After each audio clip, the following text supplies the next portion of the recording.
Знайшли відмовку, аби не розглядати апеляцію. Адвокати Ісмаїла Рамазанова хотіли оскаржити тримання під вартою за особистою заявою їхнього підзахисного.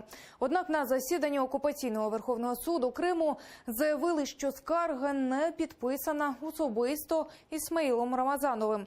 І хоча кримець сидів у судовій залі і міг підписати документ, його повернули в суд першої інстанції. Исмаил в судебном заседании подтверждал то, что это апелляционная жалоба. Его готов был подписать. Соответственно, я, как его защитник, не мог не поддержать его позицию. Исправление будет следующим образом. То есть они направят апелляционную жалобу обратно к Исмаилу.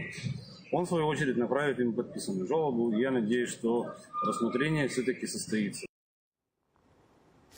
Саме судове засідання сьогодні було відкритим. Ісмаїл Рамазанов попросив, аби йому дали адреси матерів усіх політв'язнів, бо він хоче написати їм листи.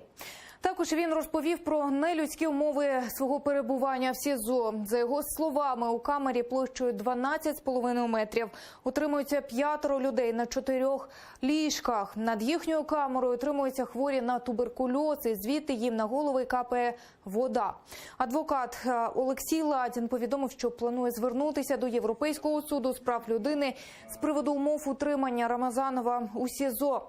До того ж, з моменту арешту його підзахисним ніхто не проводив жодних слідчих дій. Затримали Ісмаїла Рамазанова 23 січня цього року після обшуку в його будинку у селі Новий Мір Сімферопольського району. Йому інкримінують поширення міжнаціональної ворожнечі через інтернет-радіо.